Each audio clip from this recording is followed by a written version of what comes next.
Welcome, friends. It's Take Two with Jerry and Debbie. I'm Jerry Usher along with Debbie Georgiani and the show team. Rich is still out taking care of his beautiful new little girl and his second child, by the way. So Jeff Burson is doing double duty, social media and engineering the board. And Ryan Penny, as always, is screening your calls. And Debbie, as the open of the show says, to find out what everyone is talking about. Usually we put one thing out there for people to talk about, but once a month we do it differently. Unscripted. We don't bring anything to the table. You do. So what's ever on your mind or your heart, now's the time to call it in. You can revisit past shows. You can suggest future topics. You can ask us any questions.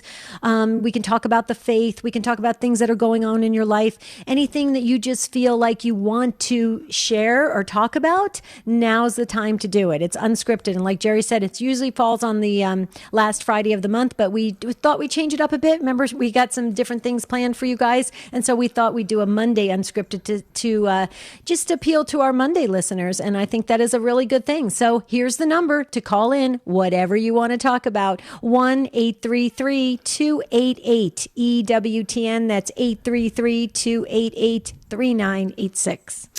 So many things going on right now that we can discuss. Of course, Lent just ended. Maybe you want to talk about how you grew in a certain way during Lent this year. Maybe you came into the church and you just want to share what a glorious, maybe tearful celebration that was at the Easter Vigil. Maybe you've got a relationship that you're working on and you just want to share and get some prayers from people.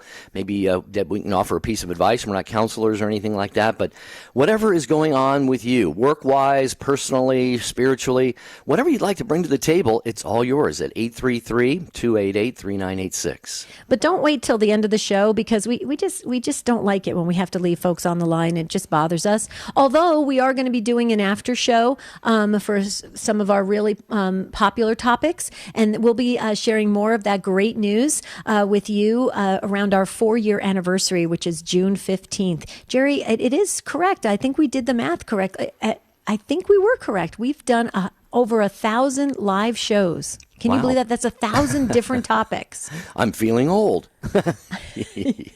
You should. No, I'm just kidding. I should. Well, I'm already old before I did these 3,000 shows. I wasn't going to say it, but okay. Well, hey, these phone lines are already filling up. They're half full right now, so bring whatever you would like to talk about. It's unscripted. And Debbie, we love hearing from you, our listeners, with show topics. We heard from, what was the gentleman's name? Was that Ken or somebody who just emailed the other day with a show topic? And you said it's already, it's already on the calendar. It's already on the calendar. And Ken is excited, looking forward to talking about that. And we do a lot of shows that you suggest to us via email and in other ways. And this is kind of like a mini little forum like that. You get to bring your topic to the show on Unscripted. So please do. Like a focus group, right? Like a support group. Like a support group. Yeah, really. So state your name and call in at 833-288-3986. Folks, this is really your show. We just love being with you. You have no idea how excited we are each and every day when we prepare for this show. The show team, Rich, Jesse, Jeff Burson, Ryan Penny, Michael, and the bigger EWTN team.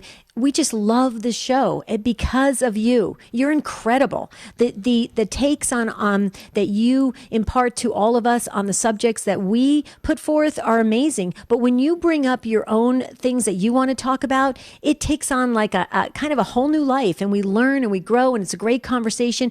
And we're not going to have these kinds of conversations at the workplace. We're just not. I mean, unless you work at a Catholic parish, and maybe even then you may not even have those kinds of conversations. Who knows? But you can have them here.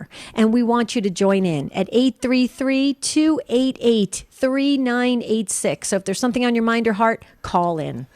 Maybe you're involved in maybe starting a garden. You know, it's almost that time of year. And as you do that, you see God. Maybe you find God in planting things and cultivating things and growing things, and then thankfully getting to eat some of those things as well. So it could be anything like that. Maybe you and your spouse are celebrating an anniversary. Maybe you're having a birthday. Thoughts on any of the things going on in the world right now? Obviously, the horrific shooting, the mass murders, the terrorist acts over in Sri Lanka, and so, there's just a lot going on right now. By the way, did you hear about that in Sri Lanka, that they canceled the masses? They closed Isn't that I that's didn't just hear that. horrible? No, I hadn't That heard is about that. horrible. I mean, they have to protect, the safety of their citizens. I understandably so, but it's just so unfortunate because then folks cannot partake, physically be there and in the celebration of the Eucharist. And I'll tell you what, though. This has got to make us stronger. It's got to make us stronger as Catholic Christians, folks. And if you feel that way, if you want to be part of a wonderful family, the EWTN family, and specifically right now the Take Two family, please call in and share your thoughts on things so we can grow and learn together. 833-288-3986. There is an open phone line. I think it has your name on it. Yeah, I can sort of relate to closing the churches temporarily or whatever they're planning to do. But couldn't they get security? My first question would be, couldn't they get enough security around there to allow the people to go to mass? But I don't know. Maybe not. I'm not implying that they should. That's the first question that comes to my mind. But yeah. So we got that. We've got, natural disasters. We have politics, people doing this, people doing that. The huge push to murder children, kill born babies, not just unborn babies, but born babies. So if you're passionately pro-life and you'd like to share something today, you get the idea. All across the board, it's whatever your heart is feeling right now, whatever your heart is beating for, whatever you're passionate about. So please call in at 1-833-288-3986. This is Unscripted. We do not introduce a topic. You do by your phone call. So call in. You'll listen. You get to talk to Ryan. You'll listen live, and then you'll just kind of seamlessly come into the conversation. So it's not like I always used to get nervous about calling into radio stations because I thought they're going to put me on hold. I'm not going to hear anything. I'm not going to know when to go on. That's not true. You get to listen live. So it's such a beautiful conversation. Please call in at 1-833-288-EWTN or 833-288-3986. Well, here's another possible topic for you. Do you support your Catholic radio station with prayers, specific prayers for them, or financial gifts? You don't have to share how much, but I bring that up because Debbie and I this week are doing a pledge drive for the Station of the Cross. They are in Buffalo and Boston and many other places, and I'm probably going to get emails because I left some out, but they're on a number of stations, and we're helping them raise the funds they need to stay on the air. What about your local area? Have you stepped up and become a donor? And if so, tell us why. We don't need you to stroke us, but why is having your faith on the radio important for you? So, Debbie, we're going to hear a lot of different things today on the show. We are, so call in at 833-288-3986. This is your show, Take Two, with Jerry and Debbie on a Monday Unscripted. Jumpstart your faith. Now coming to a parish conference or retreat near you, world-renowned Catholic radio host Jerry Usher. It's not enough to stop doing whatever it is that's keeping you from union with God. For most of us, there are serious issues that need to be addressed first in order to be able to embrace that life of virtue. All those things we're all called to, but which every one of us struggles to achieve. Invite Jerry Usher today. Contact thirdmillenniummedia.com. Father Benedict Rochelle. Some great people have shown respect for God. Can I read you a little quotation from Albert Einstein, who many times showed a great respect for religion and was one of the great admirers of Pope Pius XII for his stand against the Holocaust during the Second World War. Einstein wrote, "The fairest thing we can experience is the mysterious. It's the fundamental emotion that stands at the cradle of all true art and science. A knowledge of the existence of something we can't penetrate, of the manifestations of the profoundest reason and the most radiant beauty, which are only accessible to our minds in the most elementary form. It is this knowledge and this emotion that constitute the truly religious attitude." Oh my, so beautifully said. The people you know and trust are on EWTN.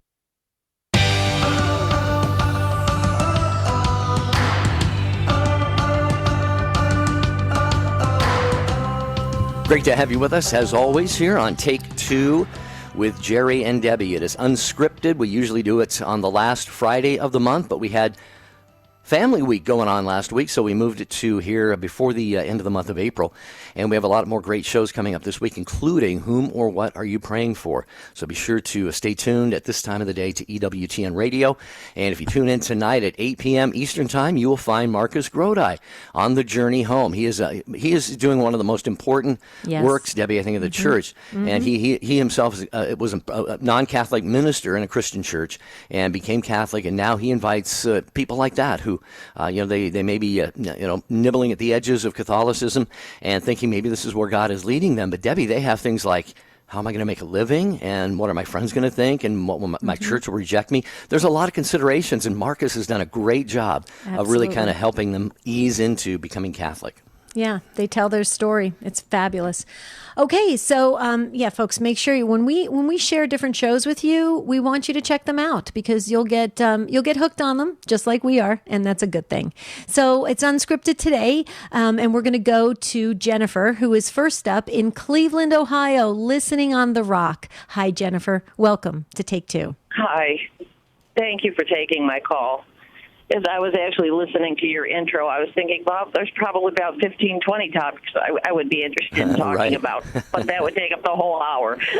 What I'm really thinking about, though, is one of the main things I'm concerned about is the fact that my son, when he went off to college, kind of like gave up with his faith. He no longer believes, and so it's been now probably 10 years that I've just been praying daily for him.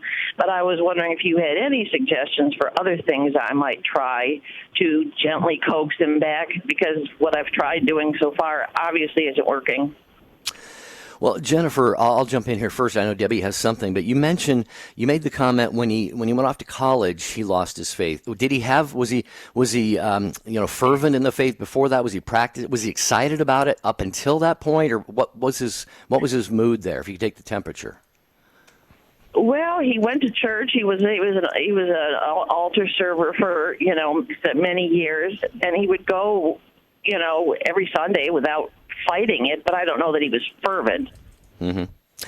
Yeah, well, I was wondering about that because sometimes, if a foundation is there, usually it'll either stay or it's a lot harder to kind of chop that tree down. But there's no question you did a great job in trying to plant those seeds. Debbie, the problem is we talk about this all the time, and this is the number one intention of parents and grandparents, and that is kids and grandkids away from the church. And Debbie, when our 18, 19, 20-year-olds get out into certain environments, it becomes a real challenge for them. Yeah, and we actually did a show. What was it, about a couple weeks ago? Maybe we could make a note of that. Or if Jeff, I don't know if Jeff's pretty busy. I think it was on Friday, wasn't it? Was it Friday? We did about kids going off to school. We talked about that. Yeah, about last Friday. Last Friday. Okay, so maybe you might want to check that out, Jennifer, if you hadn't heard that show on YouTube or Facebook or even on our website. The website is take2show.com. If you just scroll down, you'll see the past shows. But Jennifer, I just wanted to say something. I agree with Jerry. You planted the seeds. You did a great job. You kept him involved in the church. It sounds like he was in ministry, and that's a great thing. And what I think the best thing, and believe me, we're not experts, but we hear a lot of stories. Okay, so we can derive a lot of things from different people's, experiences of this. And Jennifer, I would just say that we really must get deeply rooted in prayer for our children. And what I mean by that is we got to enlist the whole heavenly realm, okay? Any of your go-to saints that you lean on, have them help you. Have your guardian angel talk to your son's guardian angel. Everything you can do spiritually to keep your son connected, because you can't force him, Jennifer. That's the one great thing that God gave us is our free will, okay? But you can spiritually kind of shower him, all right? And that'll help him when he finally gets to a place where he wants to revisit his faith, okay? Then all these spiritual wonderful foundation is perfectly around him to come back in. And I will tell you the good news. The good news is when he does come back, and we're not going to say if, we're going to say when, because we're going to be praying hard for that, okay? Normally they fall very deeply in love with their faith. They get a fire in their belly and they're ready to go. And because they realize there was a lot of wasted time that they had walked away. And so, Jennifer, I would say that. And the last thing I would say is, like you're probably doing, just be Christ to him. Be the faith. Let him see it shining out of you in every way, just coming out of all of your pores, all of your being, because it's so important that they can see that, and that helps them find their way back home. What do you think, Jennifer? Did any of that help?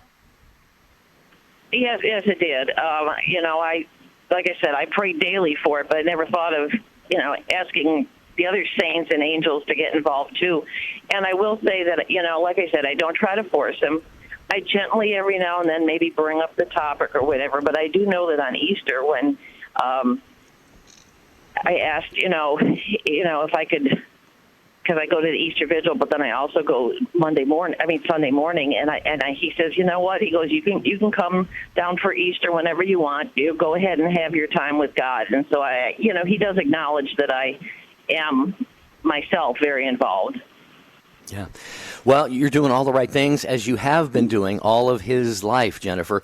And the Take Two family is a praying family, so you can be sure that not only me and Debbie and the show team here, but the entire listening family will be praying for your son.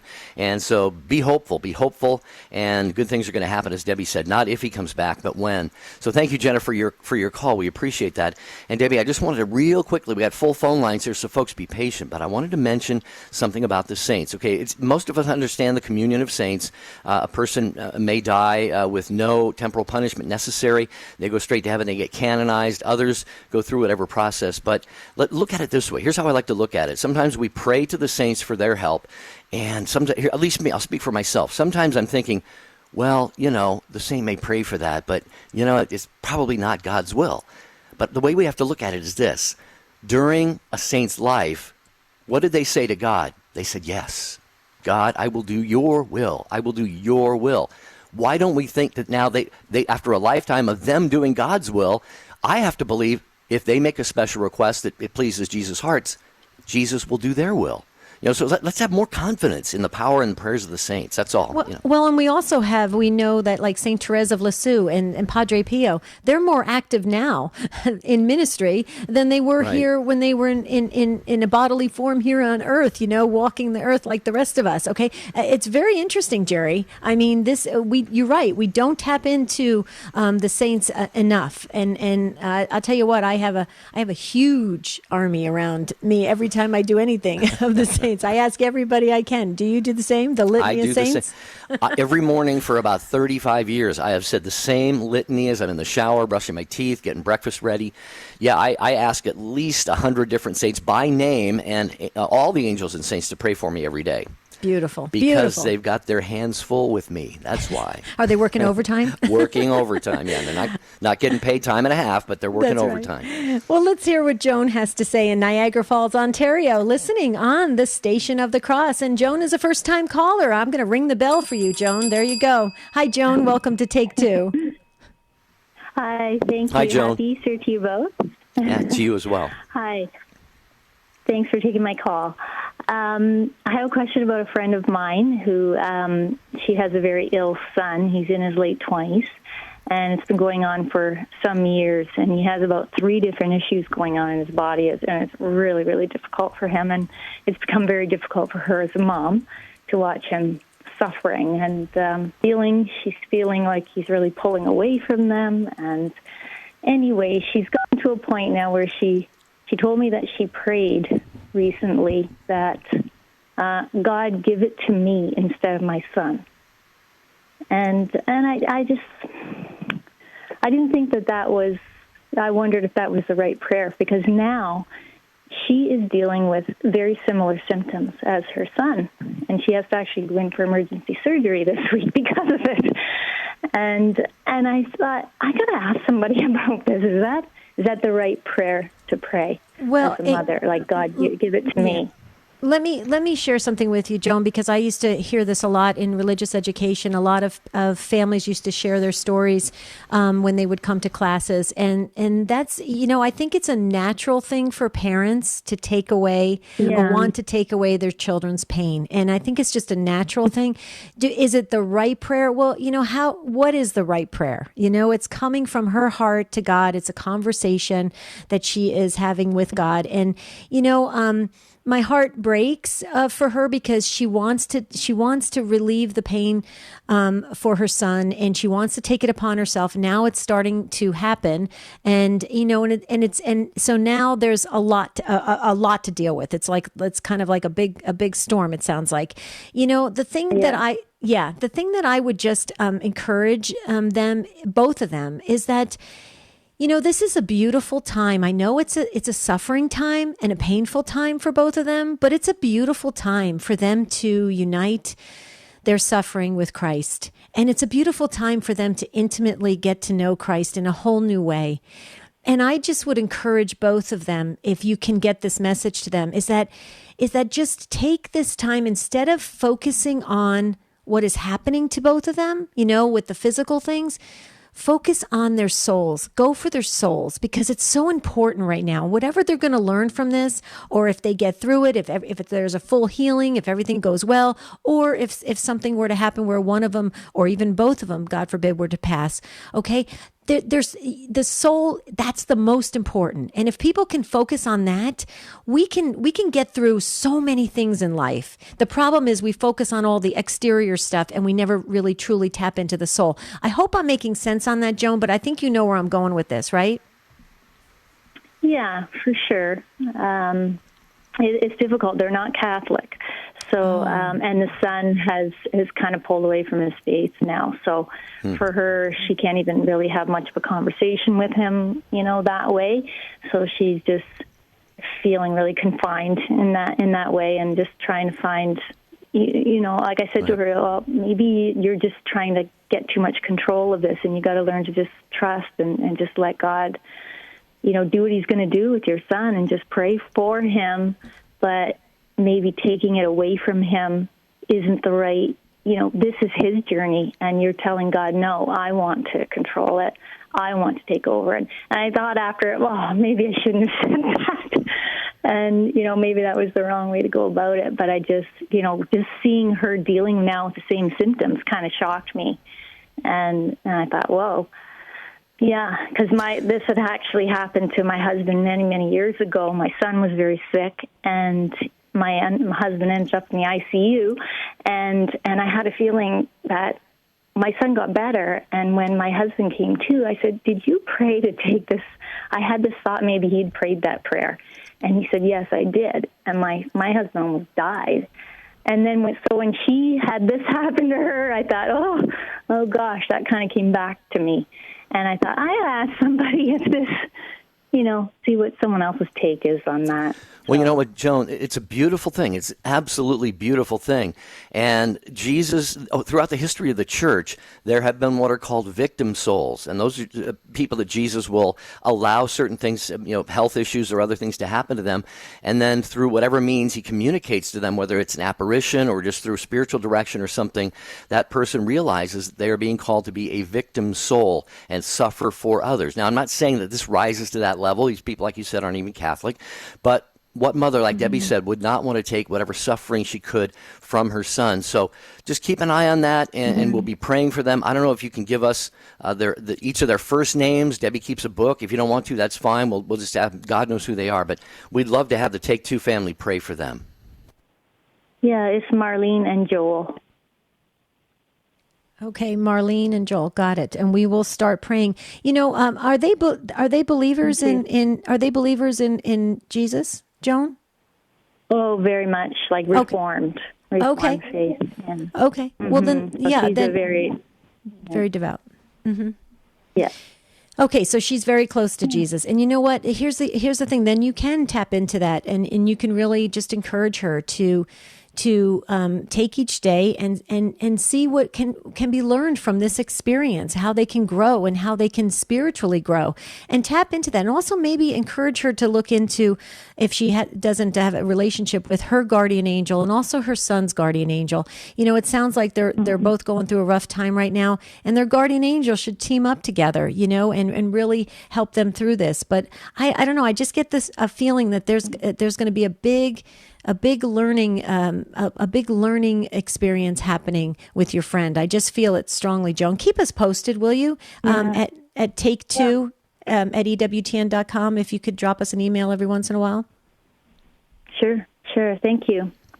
You're very welcome, Thanks Joan. for, Prayers going out for Marlene and Joel. And Take Two family, there you go. There's a couple more intentions for you. 833-288-3986, our monthly unscripted show.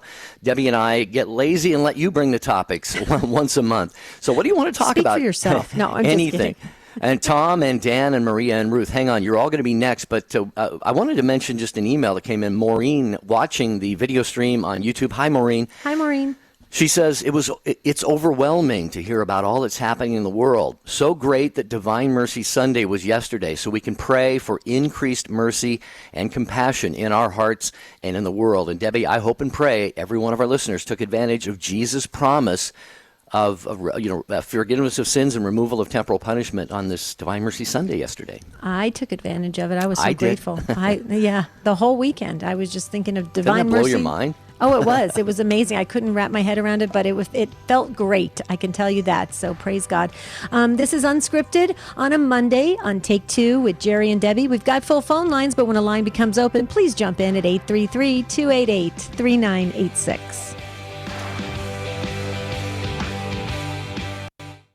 Deacon Harold Burke-Sivers. When we do this kind of work, we're not afraid to talk about our faith, no matter who we are out there. People are going to call you names. And the reason why they do that is they want you so caught up in the emotion that you don't think. And we're a thinking church. The leading Catholic voices are on EWTN Radio. Ever wake up and have your brain just start racing, trying to solve every problem in your life? That's okay. Your brain's just doing what it's supposed to do. It's a problem-solving machine. And while that can be helpful, if you don't keep it in check, that can be really stressful. St. Paul tells us what to do in that situation. He wrote, "Whatever is true, whatever is noble, whatever is right, whatever is pure, whatever is lovely, think about such things, and the God of peace will be with you." Paul wrote that from prison while awaiting trial and execution, so he had plenty of things to obsess about, but he didn't. He thought of things above, and that led to his peace and joy even behind bars. When you find yourself obsessing, read an uplifting book, or better, try the Gospel of John, or maybe pray a rosary. But whatever you do, get in the driver's seat of your own thoughts and focus on what lifts you up, not what drags you down. For more from my book, I Am, visit rewriteyourname.com. I'm Chris Stefanik on EWTN Radio. The wisdom of Mother Angelica. The blood of Jesus shed on the cross healed all our wounds. A lot of people say, well, I can do what I want. I can commit any sin. Jesus saved me. You can't be presumptuous. All holy God cannot allow you to sin or give you the right to sin by dying for you. That doesn't make any sense. For more information on Mother Angelica, visit Religious Catalog at EWTNRC.com. Tomorrow on More to Life, bitter weather. Are you feeling resentful? We're going to help you heal. Now, back to Take Two with Jerry and Debbie.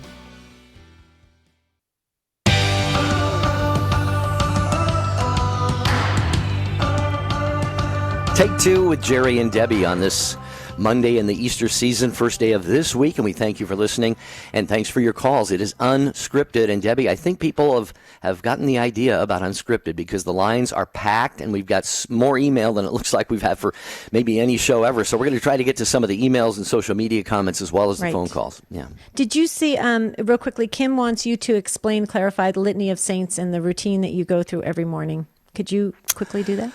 You don't have to go through the whole thing because hundreds of saints will be here all day. I just wake up and the first thing I do is I say a prayer of St. Francis of Sales, and it's on accepting my cross. I can't even remember the start of it right now, but put on the spot. But then I pray to Jesus and Mary, and then this litany of saints, and then I say to the Father, praise you for this day, and I thank you, and you help me to receive the grace that you give me to do whatever you want me to do and return it to you for your glory. So let me think about it. It's a prayer of St. Francis de Sales. It's funny, it's slipping my mind right now, maybe because I'm on the spot. and for me, I don't have a formal litany of saints. What I do is the saints that come to mind for me, like I'll say Saint Therese of Lisieux, pray for us. Saint Francis of Assisi, pray for us. That's the litany, the series of petitions of asking the saints to come into your life and help you. I mean, they're here to help us, and they want us to get to heaven. And the more we enlist their help, the more we'll feel that wonderful support around us spiritually, and that's a good thing, because in this day and age, you don't get that very often, especially in the world. Go ahead, Jerry. Yeah, well, I found the prayer online, so I'll post it on the website, the show website, take2show.com for today. But I remember the words as well. It just starts out, the everlasting God has in his wisdom foreseen from eternity the cross that he now presents to me as a gift from his inmost heart. And then it goes on from there. And like I say, I've got to memorize because I've been saying it for 30 years. And sometimes in my life, I wish I hadn't said that, when the cross gets a little bit heavy. Anyway, it's a beautiful prayer. I'll post it on the website. That would be great. I would love to see that. Okay, let's go back to the phones. Tom has been waiting so patiently in San Antonio, Texas on Guadalupe Radio Network. And Tom is a first-time caller as well. Welcome, Tom, to Take Two. Good morning. Thank you. And you bet. Let me say something about crosses. The day after we get unleashed from the cross, I look back, and it was only a toothpick. Right. Yeah, right. Good point. But I wanted to talk about back to the land movement. I see very little or almost no back to the land movement from Catholics, that we're not gathering together at all and producing our own food chemical-free. Are you doing that, Tom? I'm trying to move in that direction.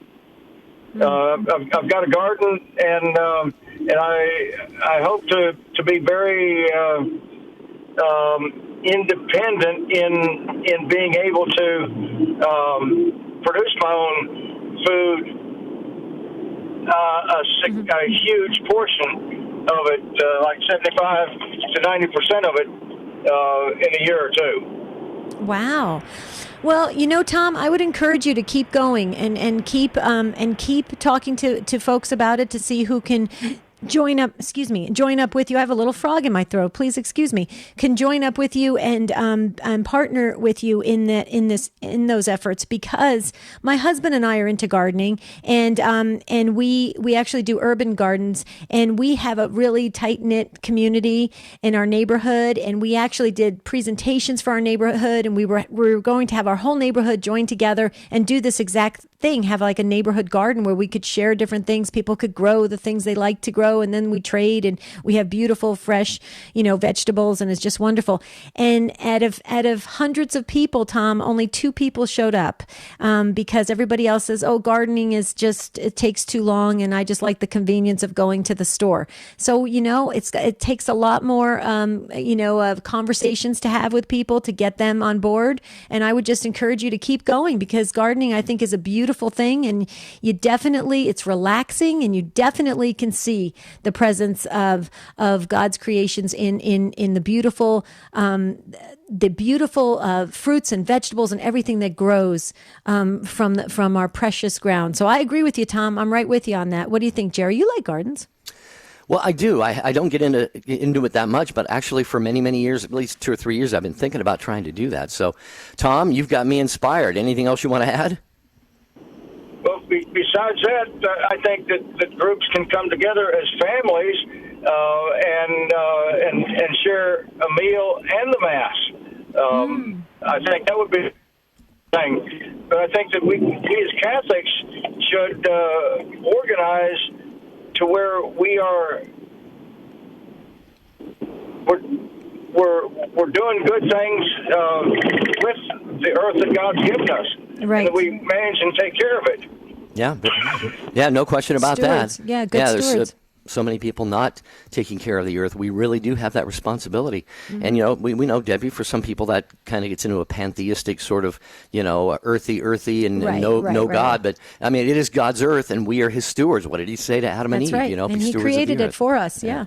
Beautiful. All right. Thank you, Tom, for the prayer, for the phone call. We appreciate that. Dan, we're going to get to you here in just a moment. I just wanted to say from our friend Sarah, here's what's heavy on my heart. On Palm Sunday, a man that sits near me cornered me and spoke harshly about how I'm such a distraction with my children.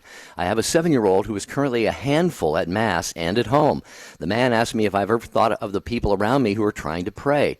I fled in tears. I am mortified that my children misbehave. This child is not loud, just moves more than is necessary. A kind person consoled me and encouraged me.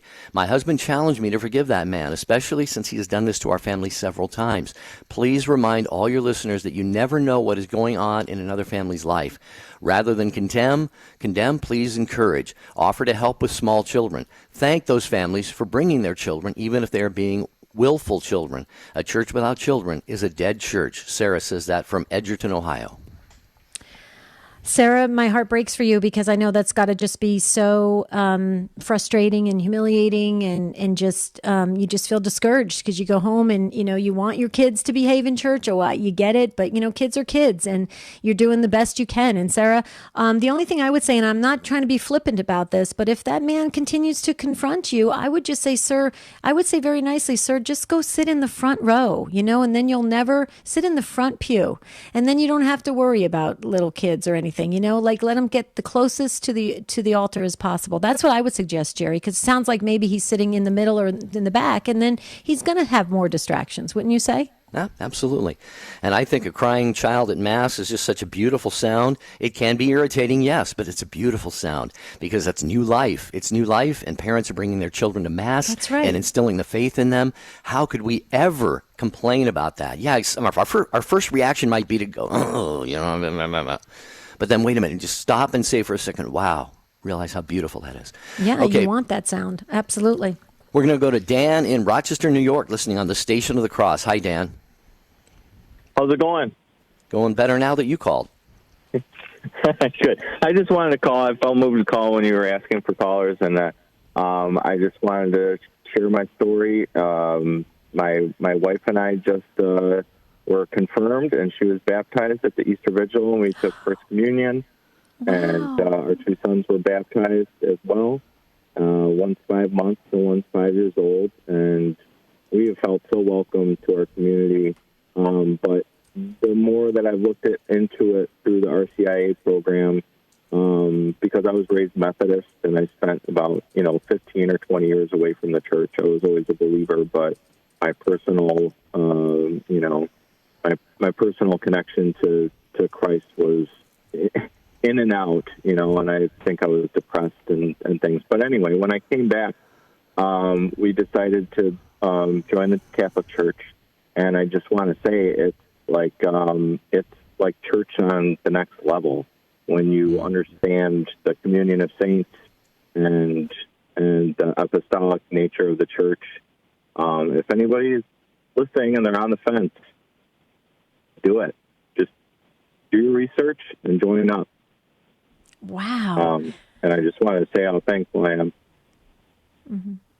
Wow. Dan, congratulations and welcome home. Your whole entire family, you, your wife, your 2 sons. You said a 5-month-old, and I think you said a 5-year-old. How beautiful is that? Your whole entire family is in the church. And you're right. We belong to a very big family of believers in the Catholic Church and a big family in heaven that is pulling for us and wanting us to get there as well. It's a beautiful thing. And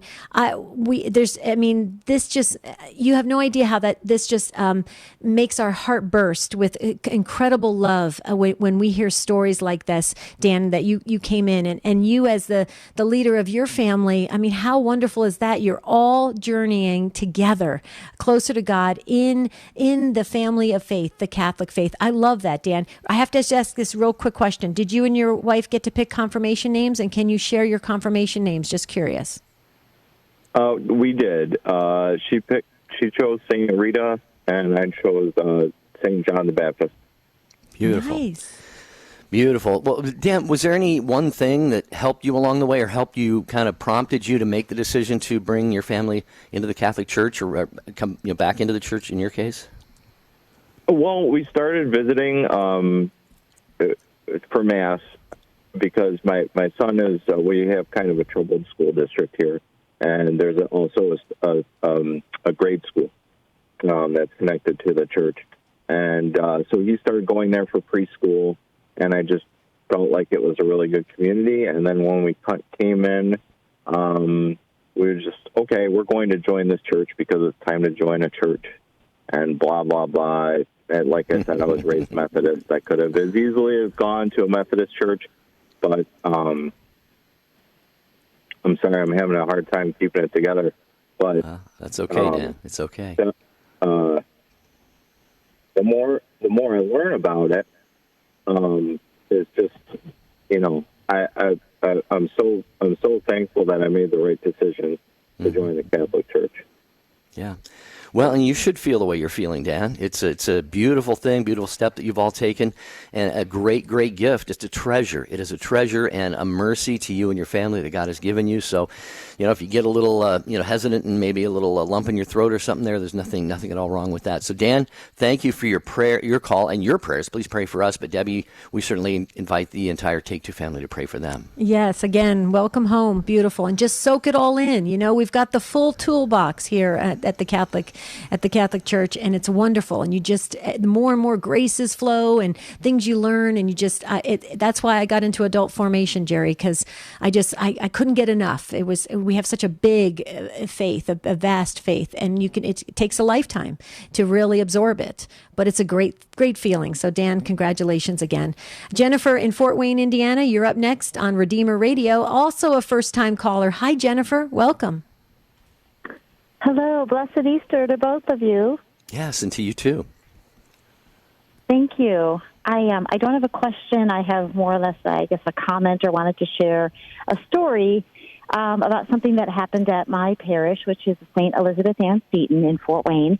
And we have a great youth group. We have great youth programs at our church, and they start very young. And one of them just started a few years ago. It's called the Little Flowers Girls Club. I don't know if you've ever heard of that. And it's for first through fifth graders. And so we have meetings, and they learn all about different qualities and women of the church. But last fall, we took the girls over to a pregnancy resource center that many people from our church support. It's called the Women's Care Center.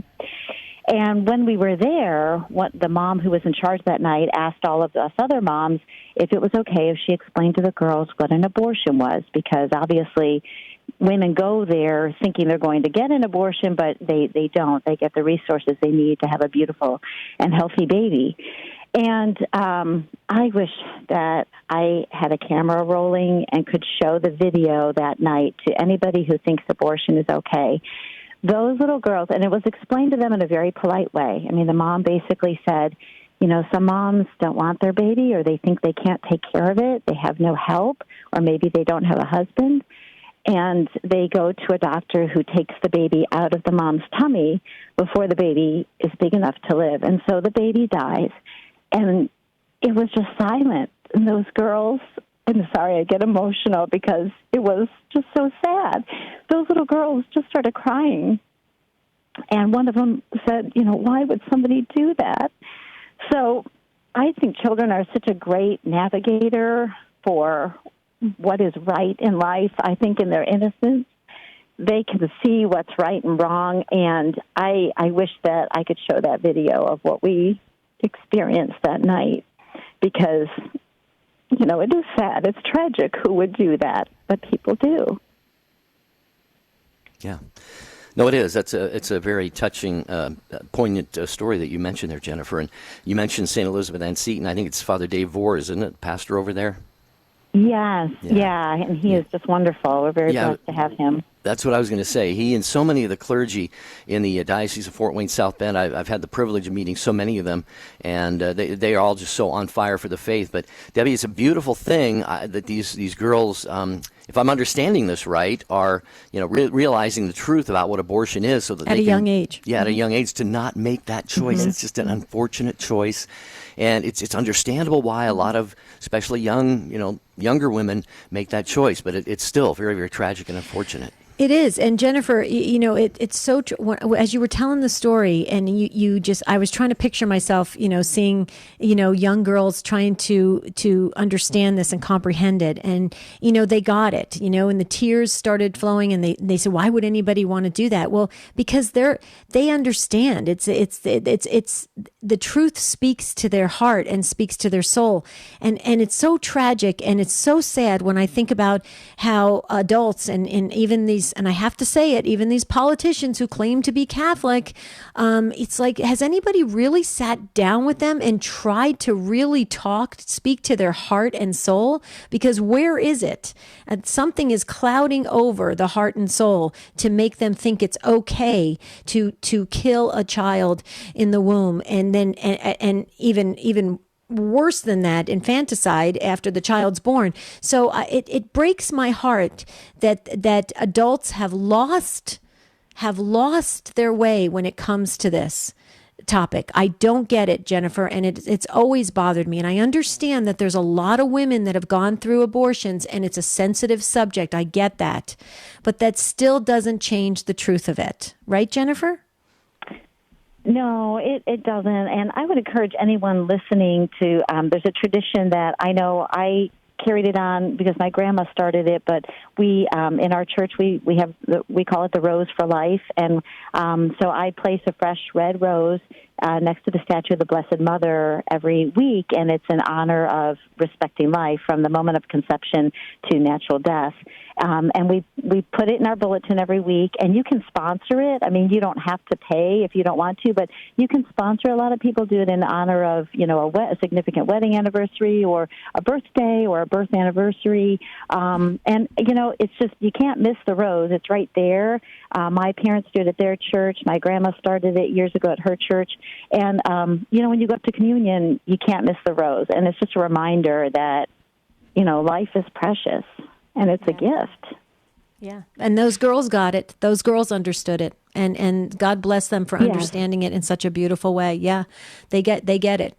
So, wow, that was powerful. And it definitely left an impact on you. You said you were getting choked up by it, and we were getting choked up by it as you were telling the story. So, well, we got to have more of these conversations. As uncomfortable as they may be, we have to have them, because we have to speak to people's hearts and souls and stop with this, facade of what the culture is telling us that we can do with our bodies, which is, it's crazy. It's absolutely crazy. Jennifer, thank you so much. Thanks, Jennifer. Appreciate that. We're going to get to Pete and Maria and Ruth. You three are all next. A couple other calls being screened. We have had jam-packed phone lines here throughout this program, which is usually the case on Unscripted.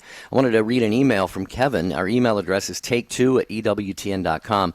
Kevin says, good morning, Jerry and Debbie. Just wanted to share. I went for my first adoration hour this past Saturday at 6 a.m. I arrived at the same time as another gentleman, and I thought that he must be the other guy that signed up for this time slot. So I entered the church and made my way to one of the pews. I noticed there were two other people there in addition to myself and this other guy. Well, within 20 minutes, approximately 15 other people arrived. I sat there feeling bad, because I was saying to Jesus, I don't want to sound selfish, but this is not the intimate setting that I was looking for. Next thing I know, a mass started.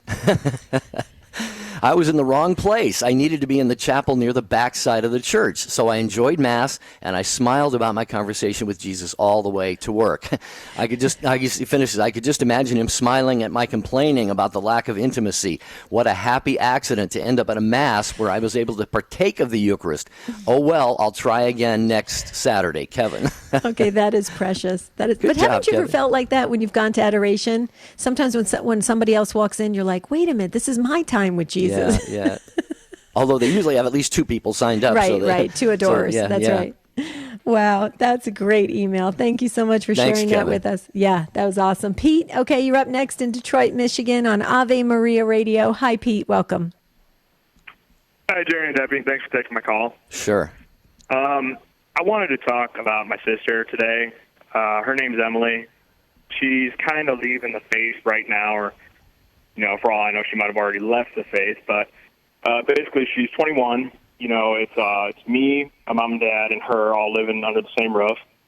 And we were all raised very Catholic. Me and her were both Catholic, homeschooled all the way from, first grade all the way through to senior year. And in the past couple of years, she ended up with a couple boyfriends that weren't Catholic, and she started going to a non-denominational church by us. And something changed in her when she went to that church, started dating this guy, and she came back sort of questioning a lot of stuff about Catholicism. And she went to see a priest recently, and the priest actually said that he felt that something had sort of latched onto her soul from this church that he believes is kind of notorious for this sort of thing. It's basically like a mega church near us. So he prayed for her, he healed her, and she came back. And she was sort of doing okay for a little bit, but she just blew up at all of us over the weekend, saying that, she hates Catholicism, she hates the faith, and she hates all of us, and she feels like she can't measure up to our family because she can never be Christian enough or Catholic enough, and she feels like we shame her for who she is. And we don't feel any of it's true. We've only ever loved her and tried to support her. Truth be told, we think that she might be a little bipolar. We think that something is very off with her. Because, that sort of character in her is shown in a lot of other aspects of her life. So right now, after these arguments have been coming up and going down all weekend long in the family, there's just sort of a real awkward silence in the house, and she's saying she's going to move out, but my sister does not really have a solid job, doesn't actually even own her own car. So she's saying that she's going to move in with her boyfriend, and, they're not married. I'm not sure if they even intend on getting married. And her boyfriend right now is not Catholic. I think he's Christian, but I know he's not attending church at all. So that's basically the story. Okay, so Pete, we don't have a lot of time, but we could continue this conversation if you want to email us, because I may have some more ideas for you or suggestions. And the email is take2@ewtn.com. So keep that in mind if you'd like to continue this conversation. But just real quickly, I just want to say something. It sounds like whether it's a bipolar situation or something going on with her chemically or something like that.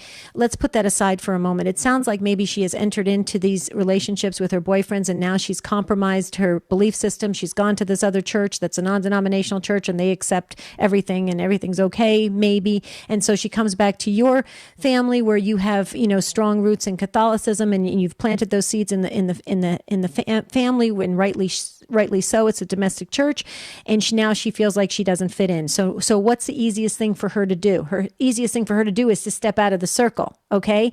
What I would suggest is talk. How can I say this without, I don't want a lot of emails coming at me saying, why did you say it this way? You have to talk to your sister. Okay. You love your sister. Talk to your sister. Let God through prayers. Okay. Let God talk to her. Okay. Pray to your guardian angel, talk to her guardian angel. Have that spiritual side taken care of through prayer. Just talk to your sister. Talk about the things you did growing up and the things you love about her and how she's such an important part of the family. And if she were to step away from the family would never feel the same. Just talk about the feelings and the love you have for her, because you have to speak to her and not necessarily speak to her revolving around the faith right now, because she sounds like she's hurting, Pete. And that's based on what you told us, that's what it sounds like to me. Jerry, did you want to add something? How can I add to that? I think it was great, Pete. I would just echo everything that Debbie said. Prayer, obviously, is the key thing. We all have family members, friends, loved ones who have been away from the faith. But let me just add a quick comment on that, Pete. And I gave a talk yesterday at a Divine Mercy ceremony at a local parish. And I told the stories of my sister who passed away a little over 2 years ago. And she had been away from the faith for decades. And God's grace brought her back. And I told the story of a young man that I actually baptized when I was a seminarian doing a summer of hospital chaplaincy work on the day that he died. So these are stories just to show us that, we have people in our lives that may wander away, but God wants them back so much, Pete. So keep on praying and just take Debbie's advice and you'll be great. And email us, Pete, if you can, at take2@ewtn.com. Ruth and Kate and Maria and the others, we're not going to get to you. You can always email us as well. Please email us. Yeah. Yes. And tomorrow, Jerry, I think we're talking about embarrassing moments, aren't we? We are. Tomorrow's topic is Don't Remind Me. What embarrassing event would you like to erase? Until then, we hope that you have a beautiful and blessed day. God bless.